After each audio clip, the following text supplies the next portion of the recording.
أعوذ بالله من الشيطان الرجيم. بسم الله الرحمن الرحيم. يا أيها الناس اتقوا ربكم الذي خلقكم من نفس واحدة وخلق منها زوجها وبث منهما رجالا كثيرا ونساء واتقوا الله الذي تساءلون به والأرحام إن الله كان عليكم رقيبا. دا سورة النساء دي مدني سورة دي وهي 176 آية. دا يوصل شپږ آيات او سور د سرکوعي. دا سورت د ترتیب په اعتبار څلورم سورت دی او د نزول په اعتبار باندې دنیویم سورت دی. ورسته تر سورة الممتحنه را نازل شوی. سورة النساء ورته ځکه وایي چې د نساء کلمه شل ځلې په دې سورت کې تکرار شوی او بل د ښځو ډېر حقوق او مسائل په دې کې بیان شوي. د دې سورت د مخکنی سورت سره ربط او مناسبت دا دی، یوې لفظي مناسبت دی او یوې معنوي مناسبت دی. لفظي مناسبت دا دی چې مخکې سورت آل عمران پر تقوا پای ته ورسېدي چې واتقوا الله لعلکم تفلحون، او دا به د تقوا په کلماتو شروع کیږي. يا أيها الناس اتقوا ربكم الذي خلقكم من نفس واحدة. او معنوي مناسبت دا دی چې په مخکې صورت کې یعنی سورة آل عمران کې د خبرو عمدتن رخ د يهودو طرف ته او د هغوی په ارتباط باندې خبره کېدل. د هغوی د شبهاتو جوابونه او د هغوی ځینې اعتراضات د هغو جوابونه او د هغوی قبیح او بد صفات. په دې آیاتو کې به یا په دې صورت کې به عمدتا د خبرې رخ و مؤمنانو لرل چې مؤمنان خپل تر مابین باید یو د بل حقوق وپېژني او یو د بل د حقوقو درناوی وکړي. درېیمه خبره دا ده چې په سورت آل عمران کې اکثره مقاصد ثلاثه بیان شوه چې توحید داغه سره توحید سره رسالت او انفاق او جهاد فی سبیل الله.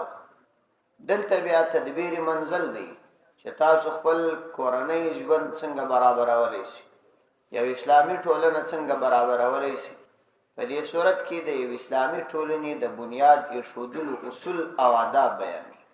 په مخکې صورت کې عمومي خبره د حقوق الله په ارتباط روانه و چې د الله تعالی د حقوقو تاسو درناوی کوئ، او په دې صورت کې به د حقوق العباد خبره تفصیلی را روانه ده چې تاسو د بندگانو د حقوقو او یو د بل د حقوقو پوره خیال ساتي. په دې صورت کې دعوه د امور مصلحت ده، هغه امور چې اصلاح راولي د هغو امورو یادونه ده، او د دعوه توحید تایید هم پکې کیږي، او همدارنګه څه مسائل د جهاد دام د دې صورت دعوت. خلاصه د دې صورت دا صورت یو تفصیلی خلاصه لري او یو اجمالی خلاصه. اجمالی خلاصه د دې صورت دا چې دا صورت پر درو حصو تقسیم دي. اوله حصہ یې د 50 آیات پورې ده. په دې حصہ کې 14 احکامات او اصول راځي، او دا د رعیت د فارغ یعنی د عام بندگانو د فارغ. دومره حصہ بیا تر 140 پورې ده. په دې کې بیا 8 احکام د راعي یعنی د امیر او د رعیت دواړو دي. درېمه حصہ بیا اخره پورې ده، په هغه کې تخویفات دي د الله تعالی د عذابونو نه، زواجر دي او بشارات دي. تفصیلی خلاصه دا ده چې اول باب چې تر 50 پورې دی. په دې اول باب کې بیا په دا اوله حصہ کې چې تر 50 پورې ده، په دې کې بیا 3 بابونه دي. اول باب بیا پر دې څو خبرو باندې تقسیم دي. 3 بابونه پکې کې دي. اول باب تر 14 آیات پورې دي. تر 14 آیات پورې په اول باب کې دا 3 خبرې راځي. اول ترغیب دی، او دوم بیا 14 احکامات دي، 14 حکم دي، او دریم بیا تخویفات دي په 14 او 13 آیات کې. نو اول باب ختم سی بیا به د دوم باب خلاصه بیانو. ترجمه ته غوږ ونیسئ. يا أيها الناس اتقوا ربكم الذي خلقكم من نفس واحدة يا أيها الناس أي خلقوا اتقوا ربكم تاسو وبيري ربكم دخل رب سخا الذي خلقكم من نفس واحدة هغه رب چې پیدا کړی استاسو من نفس واحدة د یو نفس څخه وخلق منها زوجها وبث منهما رجالا كثيرا ونساء او پیدا کړی دی منها د یو نفس څخه زوجها د هغه کوروالا وبث منهما رجالا كثيرا او بیا اخبار کړی دی منهما د دې دواړو څخه رجالا كثيرا ډیر سړي ونساء او ډیر ښځې واتقوا الله تسوبري د الله عز وجل څخه الذي تساءلون به والارحام هغه الله عز وجل تساءلون چې تاسو سوال کوي به داغه په نامه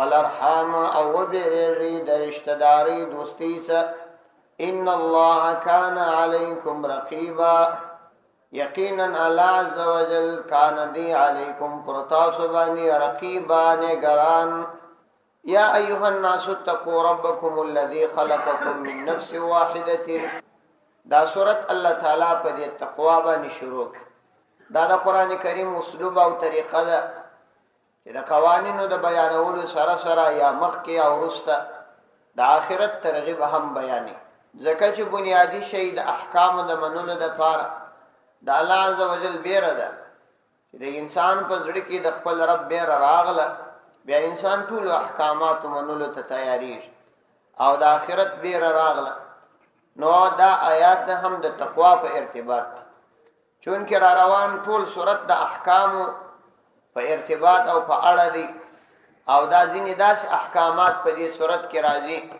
په هغه باندې د کوم حکومت او یا د کوم زورور کس وس نه رسیږي او نه سړی دا ټول حقوق وهغه ته پیښولای شي د خاوند کوروالا تر مابین ځینې مسائل دي د وړونو تر مابین مسائل وي د یتیمانو تر مابین مسائل دي عامه زندگی کې مسائل دي په دې ټولو کې که سړی د چا حقوق تلفي نو هغه د دې حقوقو عارضه کوم نظام ته نشي کولای نو په دې ارتباط الله تعالی د تقوا خبره کوي چې بنیادی شی چې تاسو د دغه بدو اعمالو څخه وساتئ هغه تقوا ده همدا وجه ده چې رسول الله صلی الله علیه وسلم دغه آیات په خطبه کې د نکاح ویل دا سنت ګڼلې دي او خپل پیغمبر علیه الصلاۃ والسلام دغه آیات د نکاح په خطبه کې وایي او اشاره مو دې ته ده چې د خاوند کوروالا تر مابین آینده داسې یو ژوندۍ شروع کیږي چې هغه دوم کس او بل څوک نور باندې خبري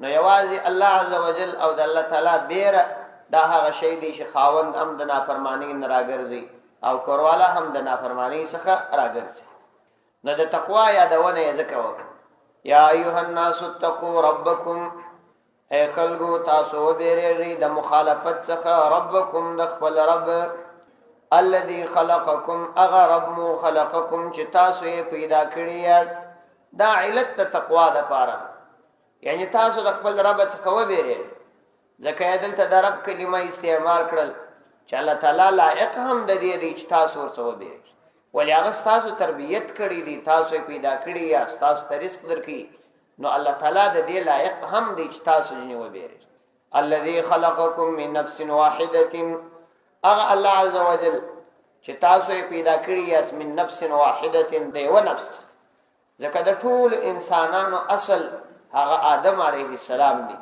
نو تاسو د آدم علیه السلام څخه پیدا کړی یاست وخلق منها زوجها او بیا پیدا کړی د منها د آدم علیه السلام د وجود زوجها د هغه کوروالا حوا رضی الله عنها وبث منهما رجالا كثيرا ونساء وبث او بیا اخبار کړی دي عام کړی دي په دنیا کې منهما د دوی دواړو څخه رجالا كثيرا ډیر سړي ونساء او شذي بیا ډیر نارینه او ډیر شذي دا ځنې پیدا کړی او د علم اور باندې آباد کړی واتقوا الله نو مکرر او تاکیدی حکم درته کیږي چې واتقوا الله الذي تساءلون به واتقوا الله تاسو وبيري د الله عز وجل څخه الذين تساءلون به اغا الله عز وجل تساءلون به چې تاسو په هغه سره سوال کوئ. یعنی کله چې تاسو یو پر بل باندې حقوق لري، یو د بل د حقوقو د خپل حقوقو او د بل د حقوقو د اداینې د پاره د الله عز وجل په نامه یو د بل څه سوال کوو.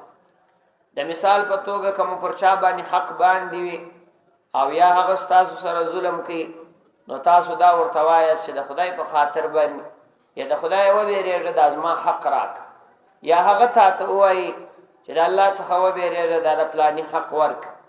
نو ښکاره خبره ده چې کله تاسو یو د بل څخه د خپل حقوقو غوښتنه کوئ د الله تعالی په نامه باندې، نو د دې خو معنا دا ده چې تاسو د خدای بیره ضروري بلئ او د الله تعالی بیره ضروري او یقیني ده.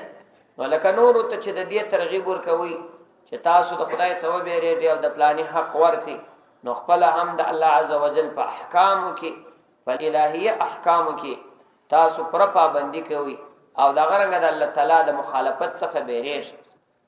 نو الله تعالی فرمایي واتقوا الله تاسو وبېرېږئ د الله عز وجل څخه الذي تساءلون به اغه الله عز وجل تساءلون به چې تاسو یو د بل د خپل حقوقو غوښتنه کوئ به د الله عز وجل په نامه سره د الله تعالی په نامه یو د بل څه د حقوقو غوښتنه کوئ.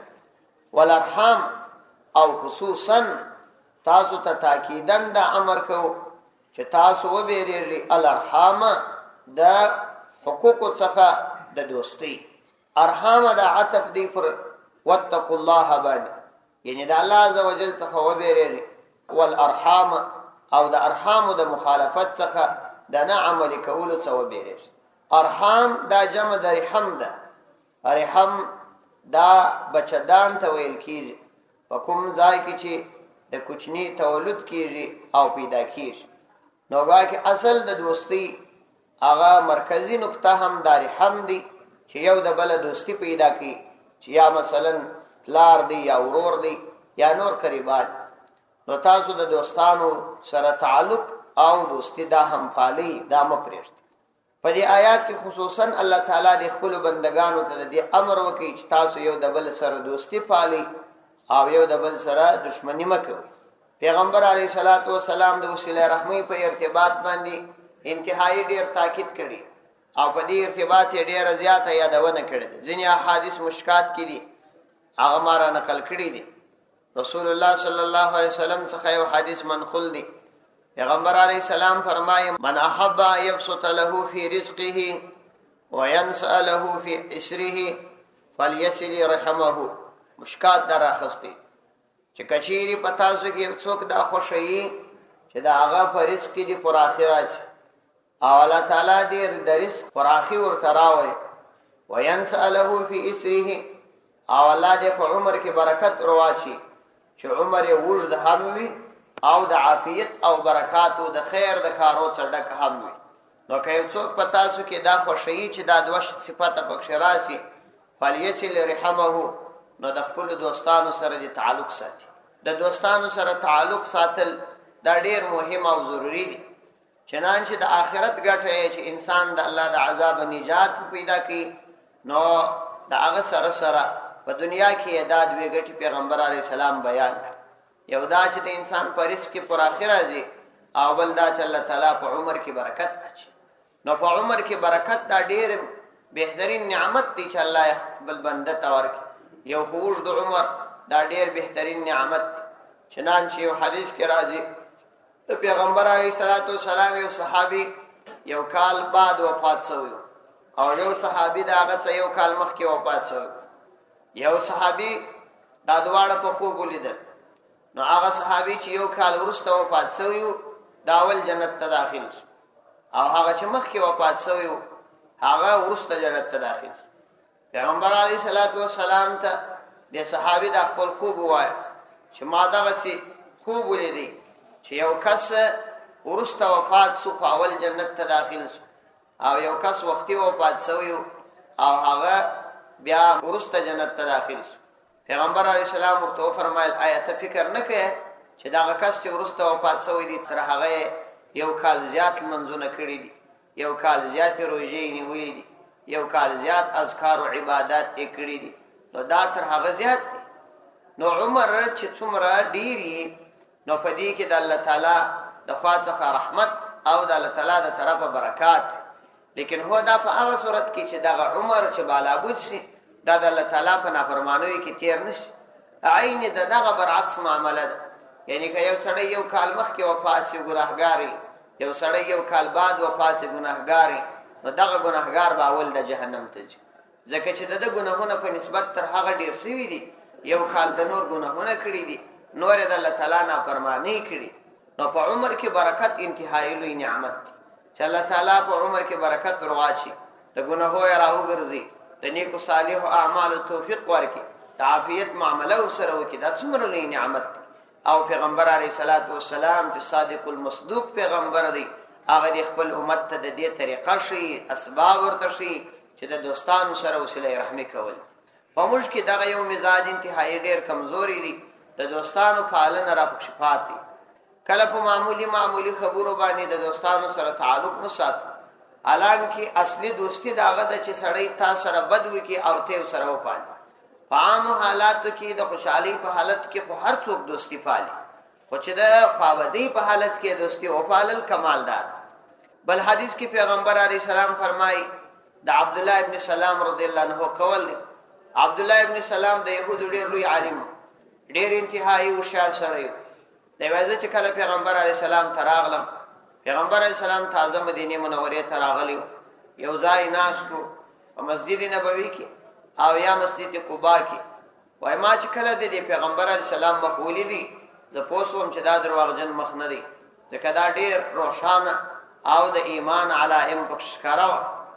وای اولی خبرې چې ما د پیغمبر علیه السلام واورېدلې چې خلکو ته ویل، دا یې ورته ویل یا ایها الناس، ای خلکو افشوا السلام، سلام عام کړئ، یو په بل باندې سلام اچوي.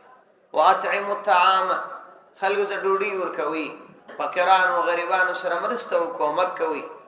وصلوا الارحام، او دوستی پالي، وصله رحمی کوي، یو د بل سره تعلق ساتي، دوستی سره پالي. وصلوا بالليل والناس نيام، او د شپې لمونځ کوي چې خلک بدي تهجد ته پورته کېږي. تدخلوا الجنه بالسلام، جنت ته په اطمینان او سلامتی داخل شي. یعنی جنت ته د داخلېدو اسباب پیغمبر علیه السلام په دې مبارک حدیث کې و فرمایي چې د سلام عموم دی، غریبانو ته اطعام دی، ډوډۍ ورکول دی، او دغه رنګه وسیله رحمی د دوستان پالل دی، او داسې د شپې تهجد دی چې په دې وجه باندې انسان الله عزوجل جنت ته په سلامتیا باندې داخلي. مطلب دا چې د قبر د عذاب به خلاصي، او د حشر په ورځ به سره شدید حساب نه کیږي، په اطمینان به جنت ته داخل شي. او اول د واره به جهنم ته نه ځي، ځکه په اطمینان جنت ته داخلېدل په سلامتیا دا معنی چې اول وار به جنت ته ځي. یو بل حدیث کې راځي پیغمبر علیه السلام فرمایي الصدقه علی المسکین صدقه وهي على ذي رحم محرم سنتان صدقه وسله. پر یو مسکین سړي باندې مال مصرف اول صدقه کول، دا خو صدقه د خیر دی، ثواب سته پکې. وهي على ذي رحم، لیکن دا پر هغه چا باندې چې ستا دوست وي، سنتان دو ثواب دي. صدقه یو صدقه سول، وسله او بل دوستی او صله رحم سول، نو باقي دو ثواب ته په یو صدقه باندې لاس تراو. او د دې برعکس پیغمبر علیه الصلاۃ والسلام فرمایي چې الله تعالی فرمایي چې ما په عرش باندې دالي کړي چې کوم بندا صله رحم نه کوي، نو زبا د هغه سره د محبت معامله نه کوي. او الله تعالی وایي چې زبا هغه د خپل رحمت څخه داسې قطع کم لکه د چې د خپل دوستانو څخه تعلق او دوستی قطع کړي. او بل خبره دا ده چې پیغمبر علیه الصلاۃ والسلام فرمایي لا يدخل الجنه قاطع، هغه کس چې صله رحم نه کوي، دوستان نه پالي، د دوستانو سره تعلق نه ساتي، دا جنت ته نه داخلي. قاطع انسان جنت ته نشي داخله. او ډیر کسان داسې وي عبادت کوي، تهجد کوي، دوست عمره کوي، حجونه کوي، حتی جهاد کې اخته، لیکن دوستانو سره دوستی نه کوي، دا وی سره تعلق نه ساتي. ولو که هغه ګناهګار خلګي خو ته ورسې تعلق سره وسات، ستا په تعلق باندې کېدای شي هغه دیندار شي، تا ته بد رسولي ته شو سره کوه. ځکه نبی علیه الصلاۃ والسلام فرمایي چې بهترین اخلاق د اسلام دا دي چې واعفو عمن ظلمک، هغه چاته ته معافي کوه چې تا سره ظلم کړي، واحسن من اساء الیک، او د هغه چا سره ته نیکی کوه چې تا سره بد کړي، وصل من قطعک، او چا چې تا سره دوستی قطع کړي تیو سره ومشله و چې هغه تا سره دوستی قطع کړي. ځکه رسول الله صلی الله علیه وسلم په بل حدیث کې فرمای لیس واصل بالمکافئ، هغه سړی وسیله رحمه کوونکی نه دی چې مکافات کی، یعنی د یو چا بدله د هغه شی په بدله کې ورکی، کاغه دوستی د سره کول نو ته کې دغه وسیله رحمه والا نه دی. ولکن الواصل من قطع، لیکن واصل هغه څوک دی چې چا قطع کړي وي او د یو سره ومشت، نو دوستی کوونکی په اصل کې هغه دی چې هغه ستا سره دوستی نه کوي تیو سره وکي. او پیغمبر علیه الصلاۃ والسلام په بل حدیث کې فرمایي لا تنزل الرحمه على قوم فيه قاطع، پر هغه قوم باندې د خدای رحمت نه را نازلېږي چې په هغه کې د وسیله رحمي قطع کوونکی موجود، یعنی یو کس چې په ګرد کور کې وي چې دوستی نه پالي، پر دې ګر کور د خدای رحمت نه راځي. نو کچيري په یو ولایت کې فصلها و داسې خلق پیدا کړي، وزرها و داسې خلق پیدا کړي، په دې ګرد ولایت باندې د خدای رحمت نه راځي. نو الله عز وجل دلته په تاکید سره فرمایي چې تاسو د خدای عز وجل څخه وبېریږئ، چې تاسو د هغه په نامه یو د بل څه د حقوقو غوښتنه کوئ، والارحام، او د وسیله رحمي او دوستي. ان الله کان علیکم رقیبا، یقینا الله عز وجل کان دی علیکم پر تاسو باندې رقیبا پوره نگران، یعنی الله تعالی پر تاسو پوره نگران دی، د مخالفت په صورت کې سزا درکې، او استاد د زړونو په کیفیت باندې خبر دی چې په کوم کیفیت باندې ته دوستی مشله. صدق الله.